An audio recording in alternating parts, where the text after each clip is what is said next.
बिहार में शराबबंदी की नाकामी की कई खबरें आने के बाद पिछले हफ्ते मुख्यमंत्री नीतीश कुमार ने प्रशासन और पुलिस अधिकारियों की क्लास ली। फिर क्या, अब हर दिन शादियों में बिना महिला पुलिस शराब खोजने के नाम पर छापेमारी हो रही है और नीतीश कुमार का कहना है इसके लिए किसी को चिंता करने की जरूरत नहीं।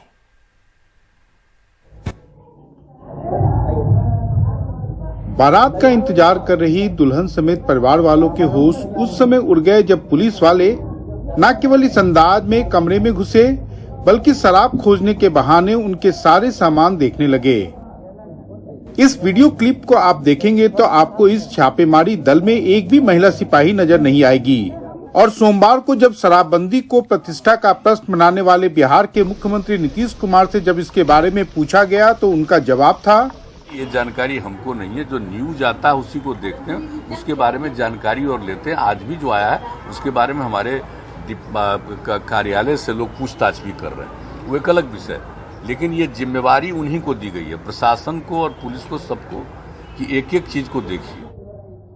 पटना के होटल में गलत तरीके से छापेमारी के पीछे पिछले हफ्ते शराबबंदी को चुस्त दुरुस्त बनाने के लिए बुलाई गई ये बैठक है, जिसमें नीतीश कुमार ने पटना के एसएसपी से साफ कहा था कि असरदार लोग राजधानी पटना में शराब पी रहे हैं। उसके बाद जो धरपकड़ हुई तो कई डॉक्टर, प्रोफेसर, जिम ट्रेनर गिरफ्तार हो चुके हैं। अब तो मुख्यमंत्री नीतीश कुमार का कहना है कि शादियों में छापेमारी जारी रहेगी। ये ऐसी शिकायतें पुलिस को मिली है कि शादी वगैरह के भी कार्यक्रम में कुछ लोगों को दारू पिलाने का इंतजाम रहता है, तो जब पुलिस को कहीं से कोई सूचना मिल रही है तो उसके हिसाब से जा रहा है। तो इसके लिए तो किसी को चिंता नहीं करनी चाहिए, किसी को चिंता नहीं करनी। जब करते ही नहीं है तो क्या दिक्कत है। दुल्हन के कमरे तक कोई नहीं जाता है, परिवार के लोग भी जब शादी की प्रक्रिया शुरू हो जाती है तो सड़कों पर नाचने वालों को यदि तुम शराब पीना हुआ समझते हो तो पकड़ लो।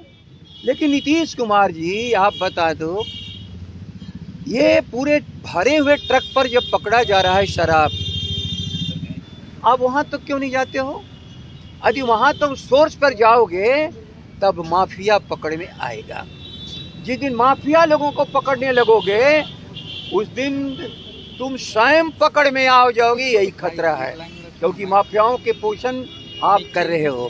शराबबंदी लागू होने के 5.5 वर्षों के बाद इसकी एक ही सच्चाई है कि न केवल यह कार्यक्रम पूरी तरीके से विफल है बल्कि इसके लिए जिम्मेवार केवल एक व्यक्ति मुख्यमंत्री नीतीश कुमार खुद हैं, क्योंकि उनके मातहत पुलिस विभाग के अधिकारियों और सिपाहियों के ऊपर इस कार्यक्रम को सफल बनाने का जिम्मा था।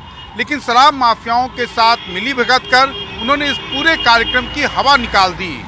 लेकिन दिक्कत यह है कि नीतीश कुमार अपनी गलती स्वीकार करने के बजाय हर हफ्ते कोई ऐसा कदम या निर्णय लेते हैं जिससे पूरे देश में उनकी और किरकिरी हो रही है।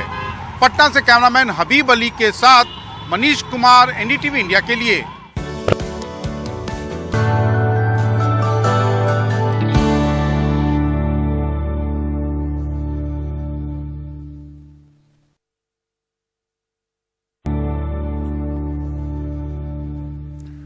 धार्मिक पर्यटन को बढ़ावा देने के लिए शुरू की गई रामायण एक्सप्रेस हाल ही में विवादों में आ गई थी।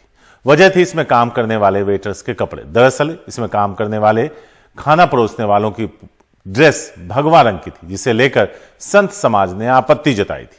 विवाद बढ़ता देख भारतीय रेलवे ने अब ड्रेस में बदलाव कर दिया है। रेलवे ने इस बारे में जानकारी देते हुए कहा कि सर्विस स्टाफ की ड्रेस पूरी तरह से बदल दी गई है और असुविधा के लिए खेद है।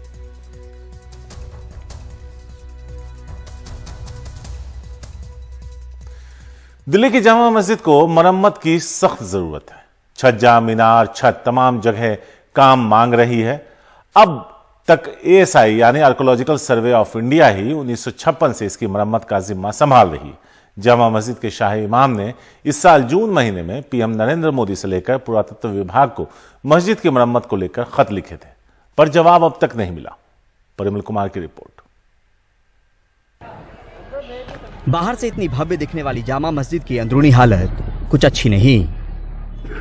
मस्जिद में 2 हॉल हैं, जिसमें से एक के तहखाने की हालत सुधारने में कुछ मजदूर जुटे हैं। कंगूरों के पत्थर के बीच भी जगह जगह दरारें हैं, छज्जे भी बेहतर हालत में नहीं और छत भी मरम्मत मांग रही है। छतों का काम बहुत जरूरी है इसी तरह छज्जाज का काम बहुत ज़रूरी है। मीनारों के जो पत्थर बहुत ज़्यादा ख़राब हो गए हैं उसका काम ज़रूरी है। तो ये बहुत सारे काम हैं जो इमरजेंसी में होना ज़रूरी हैं। छज्जाज की हालत बहुत ज़्यादा ख़राब है और गेट नंबर 1 और गेट नंबर 3 तीनों के ऊपर कई पत्थर ऐसे कमज़ोर हो गए। छोटी छोटी जो मीनारें हैं वो कमज़ोर हो गई हैं, कई तो गिर गए और कई गिरने वाले हैं। इस साल जून के महीने में प्रधानमंत्री नरेंद्र मोदी को भी खत लिखा गया और एएसआई को भी। आर्कियोलॉजिकल सर्वे ऑफ इंडिया के इंजीनियर मुआयना करने भी पहुंचे, लेकिन काम शुरू नहीं किया गया। बारिश का पानी गुंबद से लेकर इस पूरे ढांचे को जगह जगह से नुकसान पहुंचा रहा है। इमाम साहब, प्रधानमंत्री जी को कब चिट्ठी लिखी थी आपने और क्या आगे भी लिखने वाले हैं? मैंने अभी इसी साल चिट्ठी लिखी है। जैसे मीनार का वाक़या अभी ये 3-4 महीने पहले हुआ था और आगे अब मैं फिर लिखूंगा। मैंने अभी कुछ फुटेज वगैरह तैयार कराए हैं और वो प्राइम मिनिस्टर को मैं भेजूंगा कि साहब ये हालत है इसकी। आखिरी बार 3 साल पहले एएसआई ने कुछ काम तो किए, पर अब फिर से इसकी मरम्मत जरूरी है। इसका एक अपना मुकम्मल इतिहास है, लेकिन वर्तमान मुश्किल भरा। वैसे भी विरासत को सहेजना, संभालना है तो सही से रख रखाव जरूरी है। कल की इसकी भव्यता आज और आने वाले कल में भी बरकरार रहे, इसलिए आज की ये कोशिश जरूरी है। नई दिल्ली से परिमल कुमार, एनडीटीवी इंडिया। मध्य प्रदेश के ऐतिहासिक शहर बुरहानपुर में एक शख्स ने ताजमहल जैसी आकृति का एक शानदार घर अपनी पत्नी को तोहफे में दिया। पेशे से शिक्षाविद आनंद प्रकाश चौकसी ने 4 बेडरूम का यह घर हूबहू ताजमहल की तरह बनवाया है। इसके अलावा इस घर में एक बड़ा हॉल, रसोई घर, लाइब्रेरी और ध्यान करने का कमरा भी है। इस घर को बनवाने में करीब 3 साल का वक्त लगा, जिसमें राजस्थान के मकराना का पत्थर लगाया गया है और घर का फर्नीचर मुंबई के कारीगरों ने तैयार किया। वहीं घर में की गई नक्काशी बंगाल और इंदौर के कारीगरों ने की है।